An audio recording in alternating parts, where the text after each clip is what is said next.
खुलुमबाय आं सिबिरानि ब्रह्म नोंथांमोननिसिम फिन आं सानसेयारि खौरां लानानै फैबावबाय नोंथाङा जुदि चेनेलाव गोदानबा सानफ्रोमबो फुंनि समाव खौरां मोननो थाखाय एसबी बड' निउज चेनेलखौ साबस्क्राइब खालामनानै ला नोंथाङा बे चेनेलाव सानफ्रोमबो फुंनि समाव खौरां मोननो हागोन।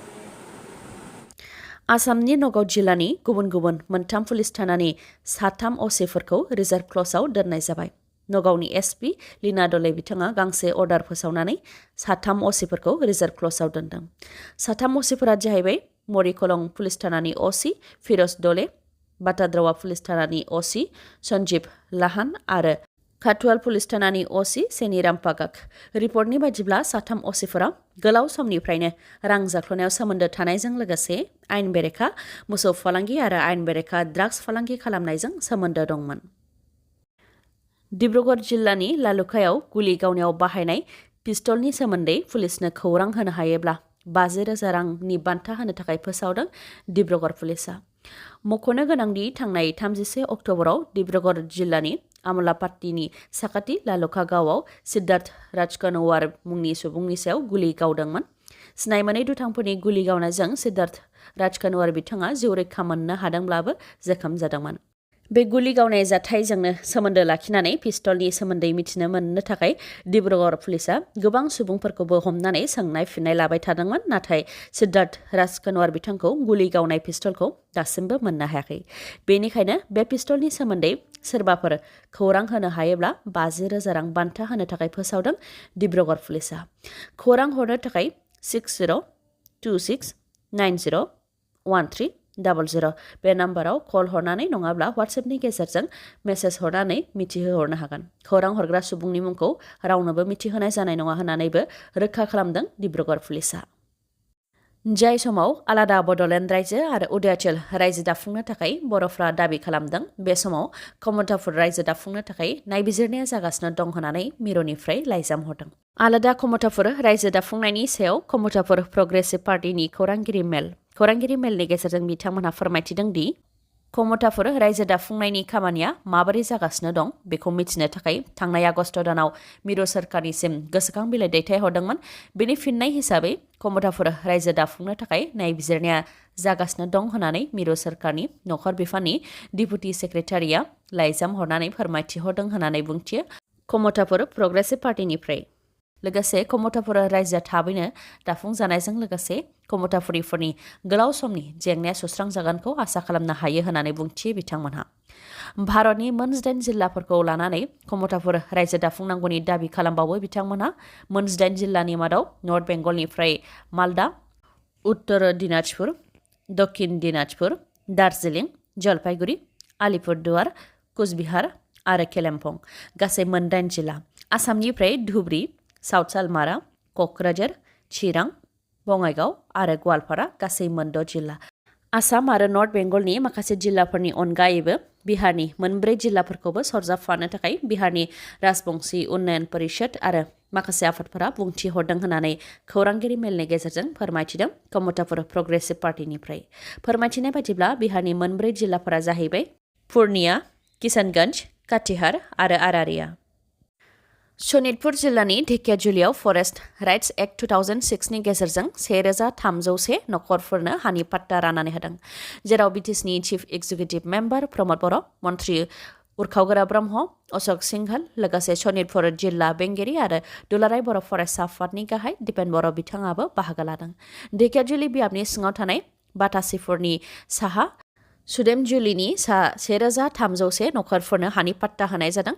बिटिआर गोरोबथानि 5.3 दफा बायदियै फरेस्ट राइट्स एक्ट 2006 नि गेजेरजों हानि पाट्टाखौ होनाय जादों।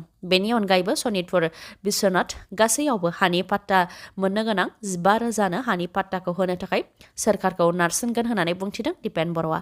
गोनांथि जायोब्ला बेनि थाखाय सोमावसारनाय हाबाफारिबो लागोन होननानैबो फोरमायथिबावो बिथाङा। लोगोसे फोरमायथिबावदों दि आसामाव थानाय बर' आरो ट्राइबेलफोरनो हानि पाट्टा होनो थाखाय एबसुआ गुबुन गुबुन जायगाफोराव गोलाव बोसोरनिफ्रायनो सोमावसारबोदोंमोन। 16 बोसोरनि उनाव दा शनितपुर जिल्लानि सुदेमजुलिनि 1301 नखरफोरनो हानि पाट्टा होनो हानाया मोनसे देरहासारनाय होननानै बुंथियो बिथाङा आरो बेनि थाखाय आसामनि गिबि मन्त्रि डक्टर हेमन्त बिश्व शर्मानिसिम साबायखर बावहरनायजों लोगोसे बिटिसिनि चिफ एक्जिकिउटिभ मेम्बार प्रमद बर', ओनसोलनि MLA, मन्त्रि उरखावगोरा ब्रह्म आरो शनितपुर जिल्ला डिसि आरो एडिसि बिथांमोननि गोख्रों नाजानायावनो जानो मोन्दों होननानै फोरमायथियो दिपेन बर' बिथाङा। बेराफारसेथिं बिटिआरनि सिमा बारायनायनि खामानिया दासिमबो मावफुंजायैखौ लानानै सुबुंफोरनि गोसोआव गोबां सोंथि बेरखांदों। बेखौ लानानै मन्त्रि उरखावगोरा ब्रह्म बिथाङा बुंथिदों दि बाउन्डारि कमिसना रिपर्ट होयोब्लानो सिमा बारायनायनि खामानिखौ मावनो हानाय थासारियाव फैबाय। नाथाय बाउन्डारि कमिसना दासिमबो रिपर्टखौ होआखै। नाथाय डक्टर हेमन्त बिश्व शर्माया थाबैनो मावफुंनो खोथा होदों। दावराव दावसि गैयालासे गुबुन हारिनि सुबुंफोरजों सावरायलायनानै थाबैनो थांखि लानाय जागोन होननानै डक्टर हेमन्त बिश्व शर्माया फोरमायथिदों। बेनिखायनो बिटिआरनि सिमा बांहोनायखौ लानानै धैर्य गैयै दाजा होननानै बुंथियो उरखावगोरा ब्रह्मआ। आरो बेखौ लानानै धर्ना हाबाफारि लायोब्ला सिमा बारायनायनि खामानिया थाबथागोन होननानैबो बुंथिबावो उरखावगोरा ब्रह्मआ।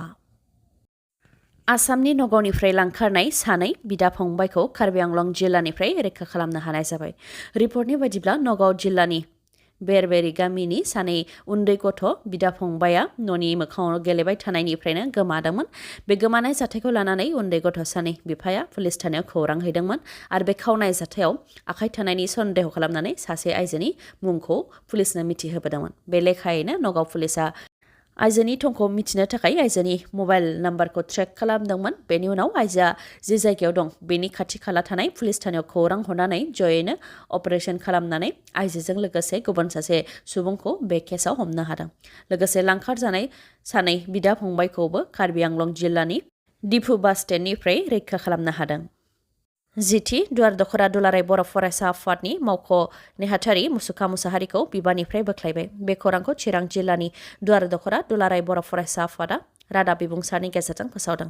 रादाब बिबुंसारनि गेजेरजों फोसावनाय बायदिब्ला मुसुखा मुसाहारिया आफादनि बिबानाव थानाय समावनो थांनाय 2 नभेम्बराव बिजेपि राजखान्थि दोलाव हाबहैदों। जाय आफादनि संबिजितनि बेरेखा होनानै फोरमायथिदों। रादाब बिबुंसारनि गेजेरजों मुसुखा मुसाहारिया दुलाराय बर' फरायसा आफादनि संबिजितखौ बेबायदि हेव खालामनानै आरो गावनि व्यक्तिगत स्वार्थनि लुबैनायाव बिजेपि राजखान्थि दोलाव हाबनानै आफादनि गोथार सिनायथिखौ हाद्रि सारनायखौ दुवार दखरा दुलाराय बर' फरायसा आफादा गोख्रों रावजों सोंखारियो आरो आफादनि संबिजिताव थानाय गोहोखौ बाहायनानै मुसुखा मुसाहारिखौ जिथि दुवार दखरा दुलाराय बर' फरायसा आफादनि मावख' नेहाथारि बिबाननिफ्राय बोख्लायनायजों लोगोसे एबसुनि गुदि सोद्रोमानिफ्रायबो बोख्लायनाय जाबाय होननानै रादाब बिबुंसारनि गेजेरजों फोसावदों। रां जाख्ल'नायनि थाखाय फिन सासे सोरखारि मावख'गिरिया directorate of vigilance and anti corruption टीमजों हमजादों। सिलचरनि एक्जिकिउटिभ इन्जिनियार PWRDआव मावनाय कम्पिउटार अपारेटर शिबास घोष बिथांखौ रां लाबाय थानाय समावनो directorate of vigilance and anti कराप्शन टीमा हमदों। लेबार लाइसेन्स प्रसेसिं बानायनायनि थाखाय रां दाबि खालामनानै रां लादोंमोन शिबास घोषआ। बेयावनो directorate of vigilance and anti corruption टीमजों हमजानो गोनां जादों। अट' रिक्शा आरो ट्राकनि गेजेराव गोख्रोङै सौग्रावलायनायाव सास्नि आइजोफोरनि जिउ खहा। कर्नाटकनि बिदाराव ट्राकआ गंसे अट' रिक्शाखौ सौख्रांदों। जाय जाथायाव सास्नि आइजोफोरनि जिउ खहा जादों आरो सा11 जोखोम जादों। जोखोम जानाय सा11नि मादाव ट्राक सालायग्रा आरो अट' सालायग्रायाबो गोब्राब जोखोम जादों होननानै रिपर्टआव मोननाय जादों। रिपर्टनि बायदिबावबा लेबार मावग्रा आइजोफोरा अट' रिक्शाजों फैगासिनो दंमोन। बेयावनो बे जाब्रबथाया जानो मोन्दों। जिउ गोमानाय सास्नि आइजोफोरनि मादाव 40 बोसोर बैसोनि पार्बती, 36 बोसोर बैसोनि प्रभाभात, 60 बोसोर बैसोनि रुक्मिणी बाई आरो माखासे। जाथायखौ लानानै केसबो रेजिस्टार खालामनाय जाबाय। 15 बोसोर गोजाम जानाय गारि आरो मटर भेहिकल इन्सपेक्टरनि नोजोराव डेमेज जानाय गारिफोरखौ फोजोबस्रांनो थाखाय आसाम सरकारा स्क्रेप पलिसि लादों। स्क्रेप पलिसिनि बायदिब्ला गिबियाव सोरखारि गारिखौ फोजोबस्रांनाय जागोन। बेनि उनाव फारियै कमार्शियेल गारि आरो प्राइभेट गारिफोरखौ फोजोबस्रांनाय जागोन आरो बेनि थाखाय बिगोमाफोरनो माखासे रांबो गथायहरनाय जागोन। 15 बोसोर गोजाम जानाय गारिफोर आरो मटर भेहिकल इन्सपेक्टरनि नोजोराव कमप्लिटलि डेमेज जानाय गारिफोरखौ फोजोबस्रांनो थाखाय आसाम सरकारा केडि इक'सिस्टेमनो बिबानखौ होबाय। खौरां फोजोबजासे नायनायनि थाखाय गोजोन्थों। नोंथाङा जुदि खौरांखौ मोजां मोनदोंबा अन्नानै लाइक, कमेन्ट आरो शेयार खालामनो दाबाव। गोजोन्थों।